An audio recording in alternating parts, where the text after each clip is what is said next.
ሌጋል ፐርስፔክቲቭን አይ ነው አንደርስታንድ አደርገዋለሁ። ከፋይናንሻል ሬጉሌሽን አንጻር እንዴት ይታያል የሚለው የመጀመሪያው ነው። ሁለተኛው አሁን ለምሳሌ አንድ ሰው ብድር ሊወስድ ሲፈልግ የሆነ ገንዘብ ቆጥብ ይባላል እና ያ ገንዘብ የቆጠበው ገንዘብ ብድር ውስጥ እንዴት በምን በየትኛው ካልኩሌሽን ነው ሊካተት የሚችለው? ማለት አሁን ለምሳሌ ማነው ወለዱ ላይ አንደኛ ወለድ የትኛውም የባንክ ትራንዛክሽን የሚሰጥ አካል ይሄ የወለድ መጠን ይኖረዋል ብዬ አስባለሁ። ለምሳሌ 1 ሚሊዮን ብር አስቀምጥ ከተባለ 1 ሚሊዮን ብሩን ካስቀመጠ በኋላ 2 ሚሊዮን ብር የሚሰጡት ከሆነ የ3 ሚሊዮን ብር ወለድ የሚከፍልበት የፋይናንሻል ሩል አለ ወይ? ይሄኛው እንዴት ይታያል የሚለው ላይ በደንብ ብትሄድበት ነበር። ሁለቱ ላይ ኦኬ። የመጀመሪያው ስትሬት ፎርዋርድ ነው። ውል አለመስጠት ሮንግ እና ኢሌጋል ነው። ይሄ ምንም የድርድር ጉዳይ አይደለም። ኢንፋክት እንደዛ የሚሉ ተቋማት ካሉ ሄኖክ ሰብስቡና ውላቸውን ማግኘት በጣም ሲምፕል ነው። ማስጣት ነው ውሉን አውጥቶ ማለት ነው። እንዲህ አይነት ይሄ እንትን ነው፣ ወንጀልም ወንብድናም ነው። እንዴት ነው ውል ሳሰጥ አንተ ሰውን የምታስፈርመው? ኮሚትመንት ውስጥ እኮ ነው የሚገባው። ከዚህ በፊት በተለምዶ አንዳንድ ኢንሹራንስ እንደዛ ይደረግ ነበር። ያን አንደርራይት የተደረገ ዶክመንት ረጅም ነው፣ አታውቀውም። አንተ የፈረምከውን አታውቀውም። ልክ የሆነ አክሲደንት ደርሶ ስትሄድ አይ ከቨሬጅህ እኮ ሊሚት አለው እዚህ ድረስ ትባላለህ። ዩ ሃቭ ኖ አይዲያ፣ አልተነገረህም። ነፍ ፔጅ ነው። ልክ ኮምፒውተር ላይ እንደሚገጥመን ረጅም ሲሆን ሰልችቶ የስ እንደምትለው አይነት ማለት ነው። በዚህ ይሄንኛው አብሶሉትሊ ውንብድና ነው፣ እንትንም አይደለም። ይሄ የዲስከሽንም የሎጂክም የምንም ጉዳይ አይደለም። አንድ ተበዳሪ አንድ ቆጣቢ ኢንፋክት ብድር ብቻ አይደለም ቆጣቢም ስትሆን ትንሽ ናት። የቆጣቢ እንትኗ ግማሽ ፔጅ ምናምን ብትሆናት ማየት አለብህ እሱንም ሩልስ ኤንድ ሬጉሌሽን። ከዛ አንዳንዱ የቁጠባ ታይፕ ብርን አታወጣ የምትባልበት ሊሆን ይችላል። እሱን ሳታይ ዝም ብለህ አካውንት ወደ መክፈት መሄድ የለብህም። ኦኬ ነምበር ዋን ይሄ ነው። ነምበር ቱ ቅድም አልኩት ይሄኛውም አናዘር ለምን እንደሆነ ኦኬ ማውራት አልፈለግኩም ነበር ላውራ። ለምን እንደሚያደርጉት ለሚታወቃበት ፋይናንሻል ኢንጂነሪንግ ነው ራሱ ማለት ነው። ፋይናንሻል ኢንጂነሪንግ ነው ስል ለምሳሌ 3 ሚሊዮን ነው የሚያበድሩ፣ 2 ሚሊዮን እነሱ ያበድሯል። 1 ሚሊዮን ብር አንተ በቆጠብከው ዲፖዚት ሬት 7 ከፍሎ ቅድም አሁን ታሲል 15 ማበደሪያውን ካደረገ ከራስ ገንዘብ ላይ 8% እያተረፈብህ ነው እዛ ጋር ማለት ነው።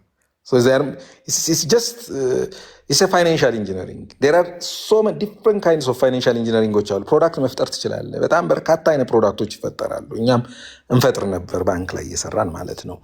ይሄንኛው በጣም አግባብ የሌለው አክቹዋሊ ኮምፕሊትሊ ሮንግ የሆነ አሰራር ነው።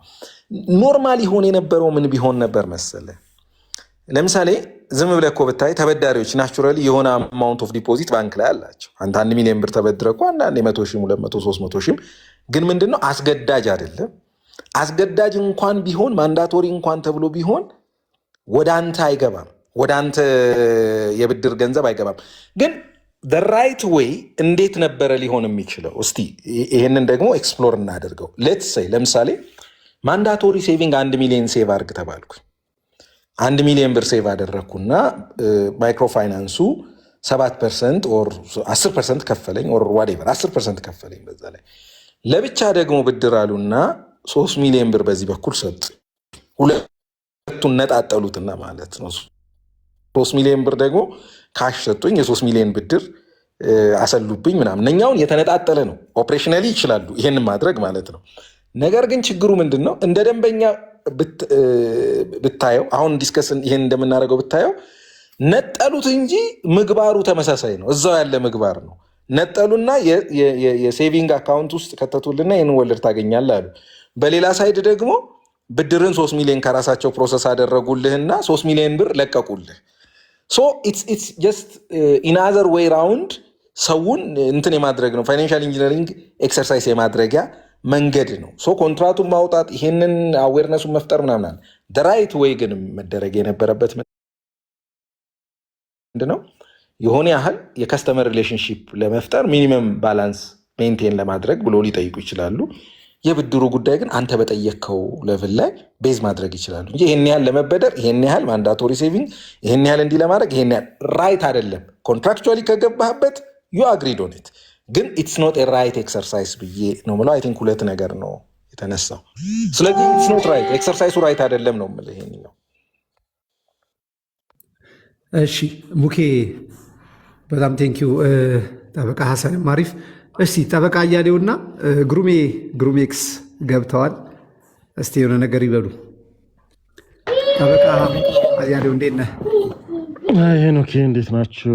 አወንታ ስላገኘሁ ድረስ ብሎኛል። ሙክሻ እንዴት ነህ?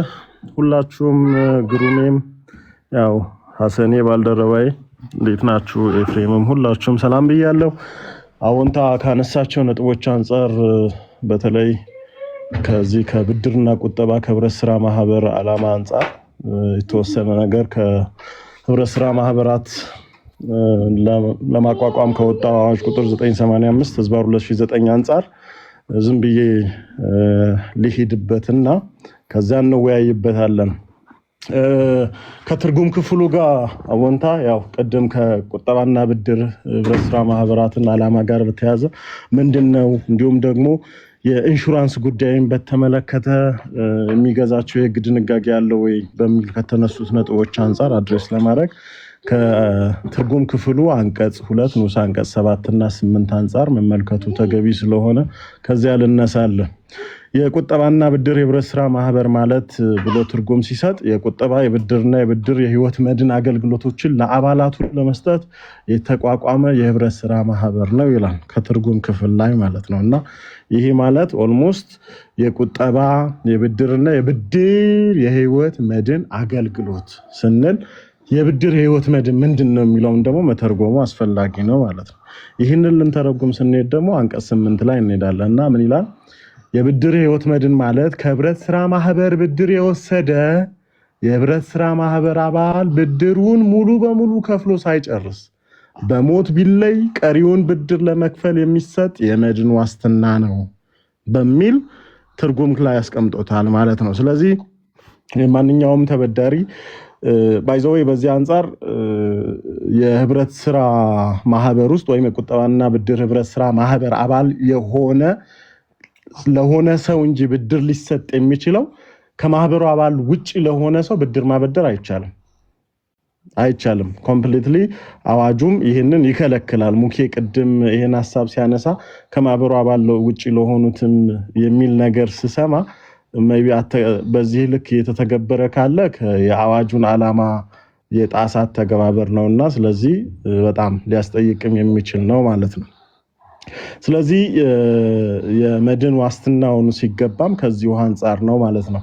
ዓላማውን ስንመለከት በአባላት መካከል የቁጠባ ባህል እንዲዳብርና እንዲስፋፋ ማድረግ፣ ለአባላት የብድር አገልግሎትን በመስጠት ኢንቨስትመንትን ማስፋፋት፣ ይሄ መሰረታዊ የሆነው የህብረት ስራ ማህበር የቁጠባና ብድር የህብረት ስራ ማህበራት ዋና ዓላማ ነው። የመቋቋማቸው ዋና ዓላማ ማህበራዊ ኢኮኖሚያዊ ጥቅማቸውን በጋራ ሆነው መፍታት እንዲችሉ እድል መፍጠር ነው ማለት ነው።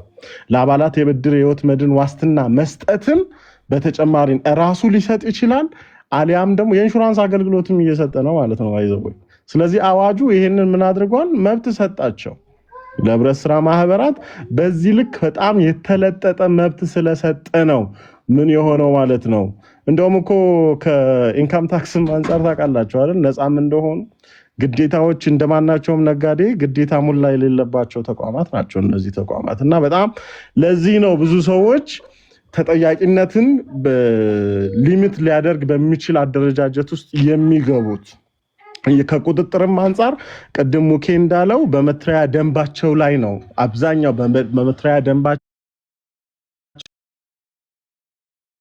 የሚያደርጉት። ምክንያቱም በአባላት መካከል ሊኖር የሚችለውን ትስስር ለጋራ ጥቅምና ህልውና ስለሆነ እንደ ተቋም የሚቋቋመው ለዚያ ነው ትኩረት የሚሰጠው ማለት ነውና ግን ምንድነው ለምሳሌ ከብድር አመላለስ ጋር በተያያዘ የሚፈጠሩ ነገሮችን እንዴት ይፈታል የሚለውን ስንመለከት እዚሁ አንቀጽ 21 ንዑስ አንቀጽ 9 ላይ የገንዘብ ቁጠባና ብድር የህብረት ስራ ማህበር ከአባሉ ቁጠባ ይሰበስባል፣ ብድር ይሰጣል፣ እንዲሁም አባሉ ለተበደረው ወይም ለቆጠበው ወይም ለወደፊት ለሚቆጥበው ገንዘብ ከገንዘብ ቁጠባና ብድር የህብረት ስራ ማህበሩ ጋር ውል በመግባት አረቦን ለተከፈለበት የገንዘብ መጠን ልክ ለሚደርሰው የሞት አደጋ አነስተኛ ብድር የህይወት መድን ዋስትና አገልግሎት ሊሰጥ ወይም ሊገባ ይችላል ይላል አወንታ።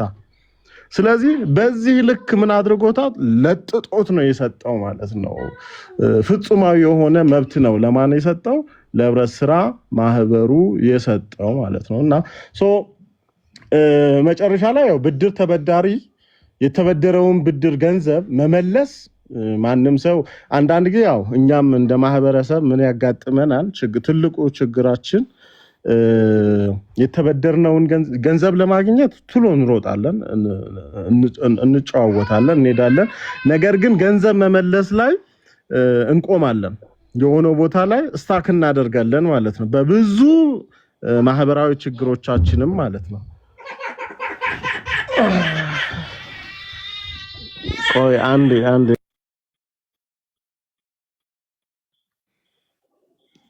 እስከዛ ግሩሜ እንዴት ነህ? እንዴት ነህ ሄና? ሁላችሁም አለን፣ እግዚአብሔር ይመስገን። አዎንታ ሰላም ነው? እንዴት ነው ግሩሜ? አለን፣ እግዚአብሔር ይመስገን። ሁላችሁም መጀመሪያ ግሩሜ እንድታነሳልን አንተ የምፈልገው የመጀመሪያው ነገር ይሄ የማይክሮ ፋይናንስ አሁን ጠበቃ እያሌው ስለ ህብረት ስራ ማህበራት ሄዶበታልና የማይክሮ ፋይናንስ ዓላማውና አመሰራረቱ እሳቤውንስ ኢትዮጵያ ውስጥ እንዴት ነው አፕላይ እየተደረገ ነው ወይ የሚለውን የማይክሮ ፋይናንሷ እንድታነሳልኝ ይፈልጋል። ኦኬ፣ ያው ስላገኛችሁ ሁላችሁንም ደስ ብሎኛል።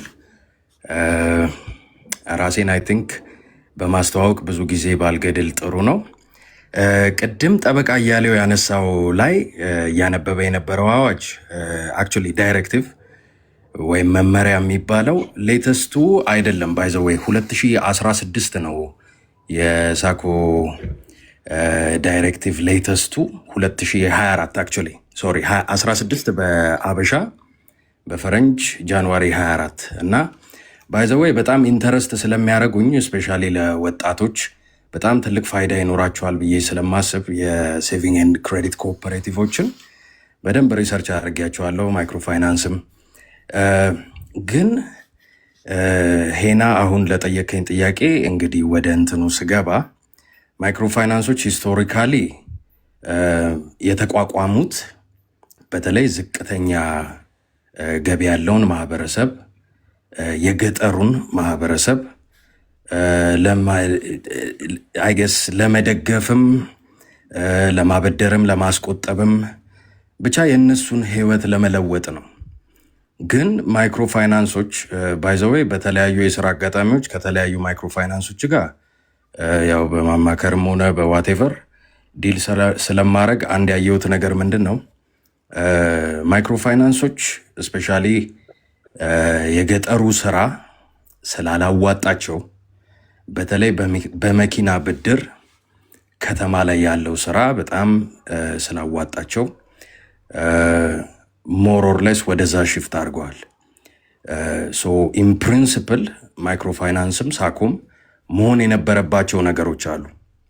ሶ በደንብ የማይነሳው የሳኮ ሴቪንግ ኤንድ ክሬዲት ኮኦፐሬቲቭስ አንደኛ የብድርና ቁጠባ ሳይሆን የቁጠባና ብድር ተብለው ስማቸውም ራሱ ሊጋሊ ዲፋይን ሲደረግ የሚደረገው ዋና ዓላማቸው መሆን የነበረበት ማስቆጠብ ነው።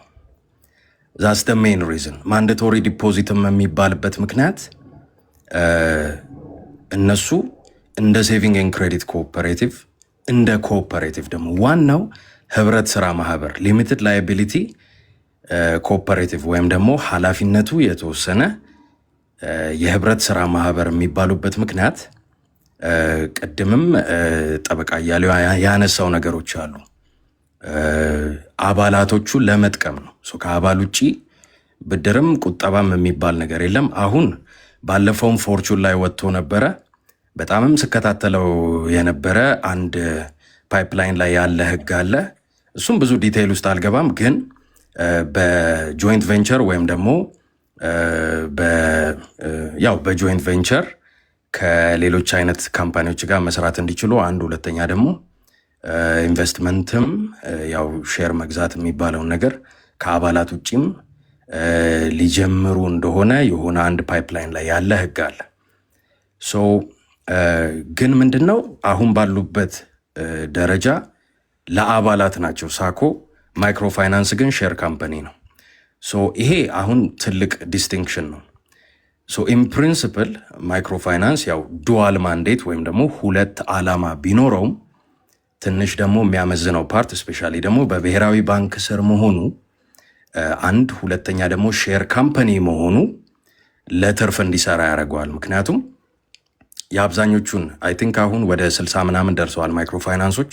ናሽናል ባንክ ራሱ ዌብሳይቱ ላይ ሪፖርት ያደረጋቸው ወደ 55 የሚሆኑ አሉ። ስቲል በአክሲዮን ሽያጭ ላይ ያሉም ገና ፍቃድ ያልወሰዱ አሉ። እስፔሻሊ ካፒታሉ ወደ 75 ሚሊየን ሬይዝ ከተደረገ በኋላ ትንሽ ያው ስትራግሎች አሉ፣ ግን ብዙ ናቸው ማይክሮ ፋይናንሶች እና አብዛኞቹን ብትመለከቷቸው ኦን የሚደረጉት ቀድሞ ያው ለሁለት እንክፈላቸው።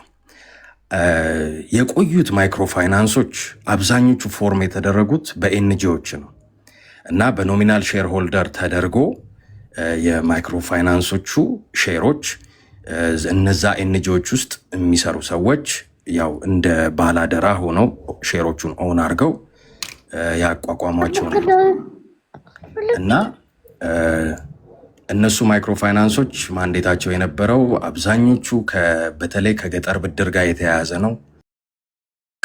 የተለያዩ ክልሎች ማይክሮ ፋይናንሶችም አሉ።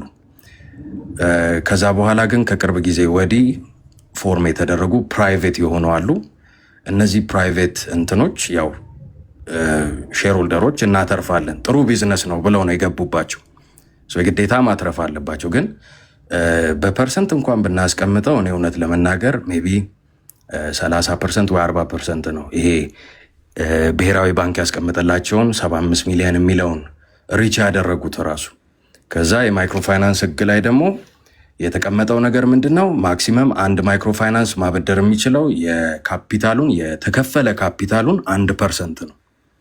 ሶ አብዛኞቹ ካፒታላቸው 75 ሚሊዮን ራሱ ሪች አላደረገም። ቢደርስ ራሱ 75 ሚሊዮን ጋር ለአንድ ተበዳሪ መስጠት የሚችሉት ማክሲመም 750 ሺህ ብር ነው። ሶ ይሄንን በተለያዩ መንገዶች ሰርከምቬንት ያደርጉታል። ለምሳሌ የግሩፕ ብድር ወይም ደግሞ የጠለፋ ብድር የሚባለው ልክ ሲሆን እስከ 4% ካፒታላቸውን ማበደር ይችላሉ።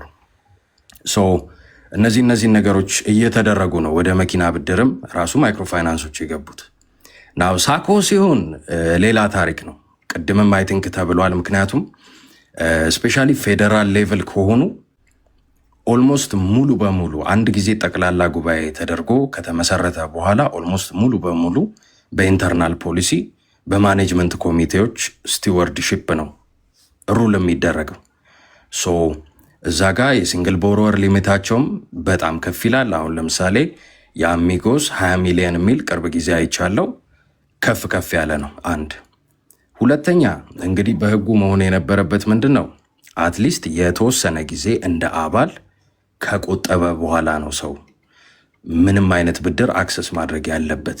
ግን ማስታወቂያዎቻቸው ላይ ደግሞ ቅድምም ያው ሙኬም ሲያወራ የሰማሁት እናንተንም ደግሞ ኔትወርክ እየተቆራረጠብኝ ነበረ እስከሰማሁት ድረስ ምንድን ነው እዚህ ጋር እኔ ዋና ችግር ነው ብዬ የማስበው ሁለቱም ጋር ማይክሮ ፋይናንስን በሉት ሴቪንግ ኤንድ ክሬዲት ኮኦፐሬቲቭ ጋር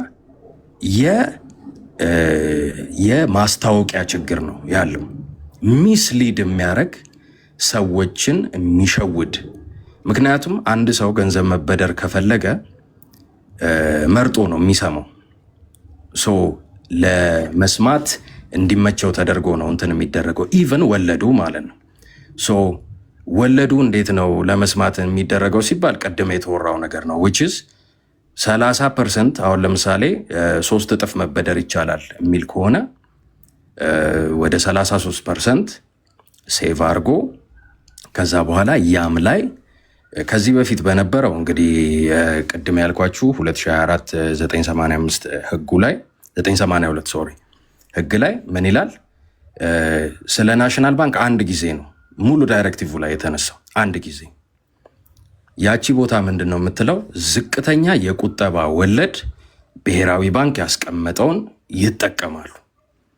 ሶ ከዚህ በፊት 7% ወለድ ነበረ ዝቅተኛ ተብሎ የተቀመጠው። ያቺን 7% ላስቀመጣችሁት ብር ግዴታ መክፈል አለባቸው። አብዛኞቹ ሴቪንግ ኤንድ ክሬዲት ኮኦፐሬቲቭስ ከ7% በላይ ነው የሚከፍሉት።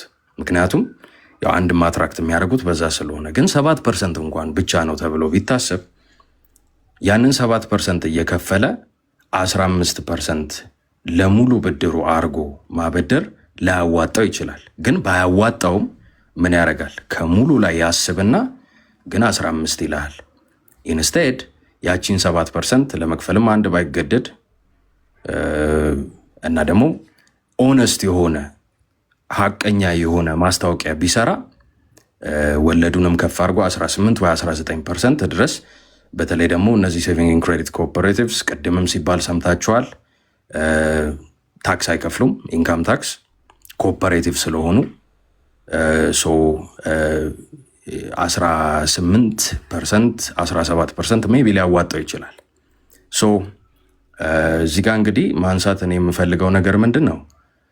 ሁሉም ነገር እኔ አሁን ያው ብዙ ነገር ላይ ያየሁት ነገር ኢንፕሪንሲፕል አንድ ነገር መሆን ያለበት ነገር አለ። በትክክል ቢሰራ መሆን ያለበት ነገር አለ። አንዳንድ በትክክለኛው መንገድ የማይሰሩ ሰዎች ወይም ደግሞ ተቋማት ይገኑና ሙሉ ነገሩን ስሙን ያጠፉታል። ባለፈውም የአዎንታም ቪዲዮ ስቲች አድርጌ ሰርቼ የነበረ ስለ ፊንቴክ ኢንቨስትመንት የሚባለው የመኪና ቸርቻሪ በጣም ነው የሳኩት። ባይዘው የኔ መኪና አስመጪ ነበር ሁላ ፍቃዱ የሚመስለኝ፣ ለካስ ሪቴይል ነው የመኪና መቸርቸር ነው። እዛ ቪዲዮ ላይ የተናገርኩት ነገር ምንድን ነው እና ደግሞ አዎንታም ኮሜንት ሰጥቶኝ የነበረው ነገር አንድ ዘርፍ ላይ እስፔሻሊ ስሙን በመጠቀም የማይሆን ነገር የሚሰሩ ሰዎች ነገ በትክክለኛው መንገድ ሊሰሩ የሚያስቡ ሰዎችንም ራሱ ያሳጣሉ። ሴቪንግ ኤንድ ክሬዲት ኮኦፐሬቲቭስ እኔ ህጉን በደንብ እኔ የተመለከትኩት አዋጁንም የ2009ንም የ2024ንም ታሪካቸውንም ኬንያ ላይ ምን ያህል ሙሉ ኢኮኖሚውን ደግፈው ኦልሞስት የያዙት። ምክንያቱም በርካታ የገጠር ኬንያ ባይዘዌ በጣም ኢንተረስቲንግ ሀገር ናት፣ በጣም ቅርባችን ናት። ገበሬው በጣም የሰለጠነ ነው። በቃ የካሽ ችግር ስለነበረ ሞባይል ማኒ የሚባለው እኛ ሀገር ያለው ሞባይል ማኒ አይደለም እውነት ለመናገር እዛ ካሽን ካሻውት ምናምን ነገር ብቻ በጣም አድቫንስድ ነው። እና ኬንያ ላይ የገንዘብ ቁጠባና ብድር ህብረት ስራ ማህበራት በጣም ከፍተኛ የሆነ ገንዘብ ነው የሚያንቀሳቅሱት። በጣም ከፍተኛ የሆነ ኢምፓክት ነው ያላቸው። እኛ ሀገር ላይ ግን ሲመጣ ፎርም ከሚደረጉበት መንገድ ጀምሮ አሁን ለምሳሌ የከተማ ሌቭል ከሆነ 150 ሰው ነው የሚያስፈልገው። አሁን አዲስ አበባ መመስረት ከተፈለገ 150 ሰው ነው የሚያስፈልገው። ካፒታሉ አይ ቲንክ 3 ሚሊዮን ነው የሚያስፈልገው ኦር ሳምቲንግ። ፌዴራል ሌቭል ሲሆን ትንሽ ይከብዳል፣ 500 ሜምበር ይላል። ከአንድ ክልል በላይ መሆን አለበት ወይም አዲስ አበባ እና ቢያንስ አንድ ተጨማሪ ክልል ይሆንና 10% ከአዲስ አበባ ውጭ መሆን አለበት ምናምን ነገር። ግን በተለይ እነዚህ ከተማ ላይ የተቋቋሙት አንደኛ የሜምበር ቁጥሩም በጣም ትንሽ ስለነበረ የተለያዩ ስፔሻሊ ደግሞ አይ ቲንክ አብዛኞቹ መኪና አስመጪ ምናምን ነገር የነበሩ ሰዎች ናቸው። ቶሎ እንደምንም ብለው ያቋቁሙታል። ካፒታሉም ሪኳየርመንቱ ትንሽ ነው ምናምን ነገር። ከዛ እንደ ሌንዲንግ ቬሂክል ይጠቀሙታል። ግን በዛው ልክ ደግሞ ጥሩም እየሰሩ ያሉ አሉ እና ብቻ ብዙ ነገር ያሳዝናል። አይ ቲንክ እኔ እዚህ ጋ አሁን አንድ መልእክት አስተላልፍ ብትለኝ የማስተላልፈው መልእክት ምንድን ነው? አንደኛ ውል የማንበብ ካልቸር ይኑረን። ሁለተኛ ደግሞ ካለን በላይ ስንፈልግ ነው ሁል ጊዜ ስካም የምንደረገው ወይ የምንታለለው ወይ የምንጭበረበረው።